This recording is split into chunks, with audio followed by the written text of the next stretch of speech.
প্রিয় শ্রেণীর শিক্ষার্থীরা, আশা করি তোমরা সবাই ভালো আছো, সুস্থ আছো। তো তোমাদেরকে আমি নববর্ষের শুভেচ্ছা জানাচ্ছি। আগামীকাল আমাদের শুভ নববর্ষ 1427 নানা প্রতিকূলতার মধ্য দিয়ে আমরা অতিক্রম করেছি। 1428 আমরা পদার্পণ করেছি। তারপরও আমরা বিভিন্ন দুশ্চিন্তা এবং বিভিন্ন অসুবিধার মধ্যে আছি। তবু আমরা হতাশ নই, নিরাশ নই। আমরা আশা করি আমরা খুব শীঘ্রই এই বিপদমুক্ত হব এবং আবার আমরা আমাদের সুস্থ জীবনে ফিরে যেতে পারব। তো তোমাদের সবাইকে নববর্ষের শুভেচ্ছা জানিয়ে আমরা আমাদের ক্লাস শুরু করি। তো গত ক্লাসে আমরা রিভিশন করছিলাম আমাদের প্রথম সাময়িকের সিলেবাসে। শূন্যস্থান পূরণ পর্যন্ত আমাদের রিভিশন হয়েছে এবং ফল বের করাও রিভিশন হয়েছে। আজকে আমি প্রশ্নের অঙ্ক নিয়ে বা প্রশ্নের সমাধান নিয়ে আলোচনা করব। আসো আমরা আমাদের ক্লাসে যাই।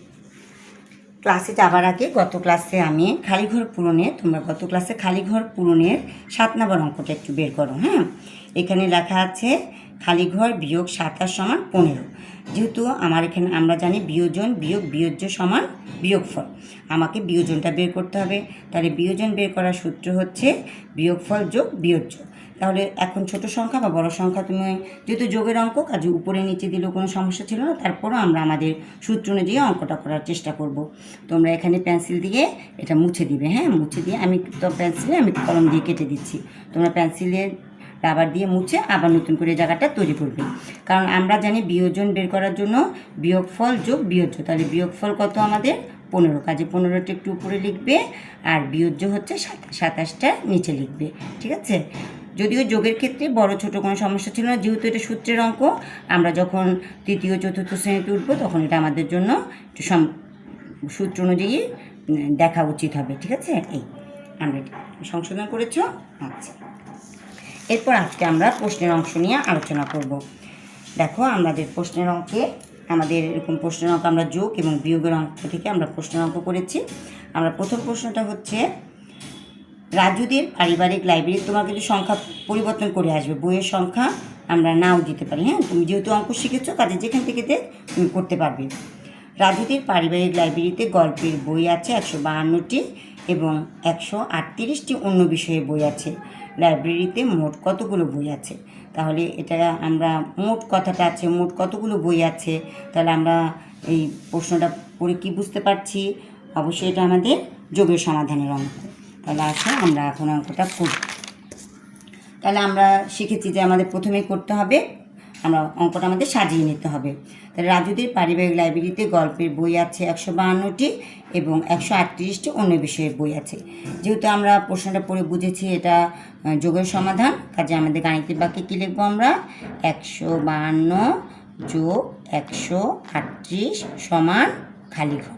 ঠিক আছে? এই এখন আমরা প্রশ্নের অংশে যাব। আমাদের বলেছে লাইব্রেরিতে মোট কতগুলো বই আছে।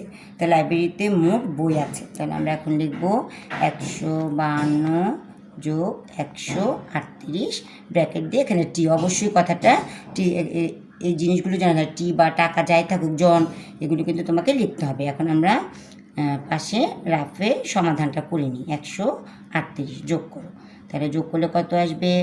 8 আর 2 যোগ করলে আসবে 8, 9, 10 0, হাতে থাকে 1, 3 এর 1 4, 5 আর 4 যোগ করলে আসে কত? 9, 1 1 2, তাহলে কত হলো? 290টি। 290টি। তাহলে আমরা উত্তরে কী লিখবো? 290টি বই আছে। আমি অনেকখানি লিখে রেখেছি কারণ সময় স্বল্পতা বা সুবিধার জন্য। অত কথা তো অনলাইন ক্লাসে লেখা যাবে না, অনেক সময় লাগবে। খ নম্বরের প্রশ্নে আমরা যাই। খ নম্বরের প্রশ্নে আছে রাজুর 47টি মার্বেল আছে এবং রুমির 74টি মার্বেল আছে। রাজুর থেকে রুমির কয়টি মার্বেল বেশি বা কম আছে? তুমি মনে করবে না যে প্রথমে যেটা দিয়েছে সেটাই আমি বিয়োগ করব, তা কিন্তু হবে না, তোমাকে প্রশ্নটা পড়তে হবে। ঠিক আছে? বলেছে রাজুর 47টা মার্বেল আর রুমির 74টা মার্বেল। তাহলে তো আমি দেখতে পাচ্ছি কার মার্বেল বেশি, রুমির বেশি, রাজুর কম। আমাকে এখন প্রশ্ন দিয়েছে রাজুর থেকে রুমির, তাহলে আমার কার কথা বলেছে? রুমির কথা। রাজুর থেকে রুমির কয়টি মার্বেল কম বা বেশি আছে? রুমির তো বেশি আছে, কারণ ও 47 ও 74, তাহলে রুমির বেশি আছে। তাহলে আমি প্রশ্ন দেখে বুঝে যাচ্ছি বেশিটা আমরা কীভাবে বের করব? ওর থেকে ওর বেশি আছে, তাহলে বেশিটা আমরা বিয়োগ করে বের করব।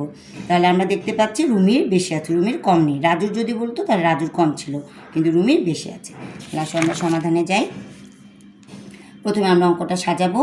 রাজুর কাছে 47টি মার্বেল আছে এবং রুমির 74টি মার্বেল আছে। তাহলে আমরা দেখতে পেলাম যে এটা আমাদের বিয়োগের অঙ্ক, সেজন্য আমাদেরকে সমাধান করতে হবে। তাহলে আমরা আগে কী লিখব?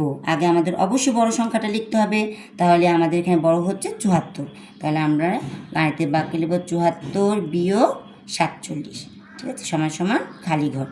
এই অনেকে তোমরা কি করো, বিয়োগের সমাধান ঠিকই করো কিন্তু উপরে লিখে রাখছো ছোট সংখ্যা, তাহলে তো আর অঙ্কটা হলো না, তাই না?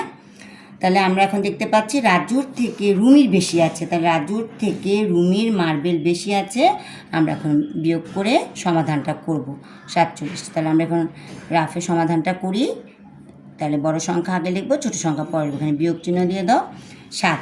তাহলে ও ছোট, আমরা ওকে 1 দশক ধার নিয়ে কত হলো 14। তাহলে 14 14 থেকে 7 বাদ দাও, কত থাকবে? 7, 8, 9, 10, 11, 12, 13, 14। আমরা এখন বিয়োগ শিখে গেছি। তাহলে হাতের ধারটা ফেরত দাও, 4 এর 1 5, উপরে আছে 7। তাহলে 7 থেকে 5 বিয়োগ দিলে কত থাকবে? 2। তাহলে কত হলো? 27টি। ঠিক আছে, এখানে আমাদের লিখে দিতে হবে 27টি। তাহলে রুমির 27টি মার্বেল বেশি আছে। এইভাবে আমাদের সমাধানগুলো করতে হবে। এবার 3 নম্বর সমাধানে যাই। আমাদের যোগ বিয়োগের এবং আরেকটা আছে সম্পর্ক, যোগ বিয়োগের সম্পর্ক। 3টা অধ্যায় থেকে আমি অঙ্কগুলো কয়েকটা অঙ্ক তুলে নিয়েছি, কারণ রিভিশন ক্লাস তো আমরা আগে করেছি। তমালের কাছে 124টি টাকা ছিল, তার বাবা তাকে আরও কিছু টাকা দেয় 140 টাকা হলো। তার বাবা তাকে কত টাকা দিয়েছিলেন? তাহলে তমালের কাছে ছিল 124 টাকা, তার বাবা তাকে কিছু টাকা দিয়েছে। হ্যাঁ, এখন কত দিয়েছে সেটা আমরা জানি না, সেটাই কিন্তু আমাদেরকে বের করতে হবে। কিছু টাকা দিয়েছে, তখন তমালের হয়ে গেল 140 টাকা। তাহলে তার বাবা তাকে কত দিয়েছে? যেহেতু মোট এসেছে 140 টাকা, এখন তার কাছে 124 টাকা ছিল, তার বাবা তাকে কিছু টাকা দিয়েছে, সেই টাকাটা আমরা মোট টাকা থেকে এটা বাদ দিলে আমরা পেয়ে যাব। আসলে আমরা সমাধানটা করি। তাহলে আমরা আগে লিখব, তমালের কাছে 124 টাকা ছিল, তার বাবা তাকে কিছু টাকা দেওয়ায় তার 140 টাকা হলো। তাহলে আমরা গাণিতিক বাক্যে যাই। তমালের কাছে ছিল 124 টাকা, তারপরে খালি ঘর দিব। তার বাবা তাকে কিছু টাকা দিয়েছে, সেই টাকাটাই হচ্ছে আমাদের খালি ঘর, এই খালি ঘর। ঠিক আছে, কত দিয়েছে আমরা জানি না, আমাদের তমালের মোট এসেছে 140 টাকা। তাহলে আমরা জানি যে খালি ঘরের সাথে যোগ চিহ্ন থাকলে আমরা বিয়োগ করে বের করবো, কারণ এখানে আমাদের কত আসবে সেটা বের করতে হবে। তাহলে আমরা সমাধানে কী লিখব? তার বাবা তাকে দিয়েছিলেন 140 বিয়োগ 124। এখন তুমি এখানে সমাধানটা করে নাও। 124, 40, 124 বিয়োগ করো। বিয়োগ করলে কত নামবে? 10 ধরবো ওকে আমরা। তাহলে 10 থেকে 4 বাদ দিলে 6, হাতের 1 ফেরত দাও 3, 4 থেকে 3 বাদ দিলে 1। তাহলে কত হচ্ছে? 16 টাকা। তাহলে তমালের বাবা তমালকে কত দিয়েছে? 16 টাকা দিয়েছিলেন। উত্তর পূর্ণ বাক্যের উত্তর 16 টাকা দিয়েছেন। এরপরের অঙ্কে দেখো, এই অঙ্কটা তোমরা প্রায় ভুল হয়ে যায়। আমরা CW খাতায় দেখেছি, তারপরে এমনিও আমরা করানোর সময় বুঝতে পারছি যে এগুলো প্রায় অনেক সময় আগের বছরগুলোর খাতা দেখেও এটা খুব ভালোভাবে খেয়াল করবে। ময়নার 10 টাকা নোট ছিল 60টি, সে শায়লাকে 3টি 10 টাকা নোট দিল। প্রথমে কিন্তু নোটের কথা বলা হয়েছে, কিন্তু তোমার কাছে চাওয়া হয়েছে টাকা দিয়ে। ঠিক আছে, তাহলে এখানে ছিল নোট, এখানে আসলো টাকা। তাহলে আগে তুমি নোটের সমাধানটা বের করো। নোটের সমাধানটা বের করতে পারলেই আমরা টাকা চলে যেতে পারবো, কারণ আমাদের কত টাকা করে আছে? 10 টাকার নোট। হ্যাঁ, তাহলে আমরা আগে নোটের কথায় যাই। তাহলে ময়নার 10 টাকা নোট ছিল 60টি, সে শায়লাকে 3টি 10 টাকা। বইয়ের নাম মুখস্থ করবে না, হ্যাঁ, নাম কিন্তু টিচার চেঞ্জ করে দিতে পারে, কাজেই প্রশ্ন দেখিয়ে উত্তর করবে। ময়নার 10 টাকা নোট ছিল 60টি, সে শায়লাকে 3টি 10 টাকা নোট দিল। তাহলে 60টা ছিল, 3টা দিয়ে দিল, তাহলে কি হলো? বিয়োগ। এখন আমাকে যেহেতু বলেছে টাকাই বের করো, তাহলে আমাদের গাণিতিক বাক্যটা ওভাবে সাজাতে হবে। তাহলে 60টা ছিল, 3টা 10 টাকা নোট দিয়ে দিল। কিন্তু আমাকে যদি টাকাই বের করতে বলে, তখন আমার গুণ যাবে কত টাকা? 10 টাকার করে নোট, সমান সমান খালি ঘর। এখন আমরা সমাধানটা করব। তাহলে ময়নার 10 টাকা নোট ছিল কয়টি? 7 বিয়োগ 3টি। 7 থেকে 3 বাদ দিলে কত নামবে? 4। তাহলে এখানে লেখো 4টি। তাহলে আমরা কি জানি? 4টি 10 টাকা নোট। হ্যাঁ, 4টি 10 টাকা নোট 10 টাকা, তাহলে 10 গুণ নোটটা হচ্ছে 10 টাকার নোট, তাহলে 4টা 10 টাকা দিয়েছি, তাহলে আমরা 4 দিয়ে গুণ, এখানে আমরা টাকা লিখব।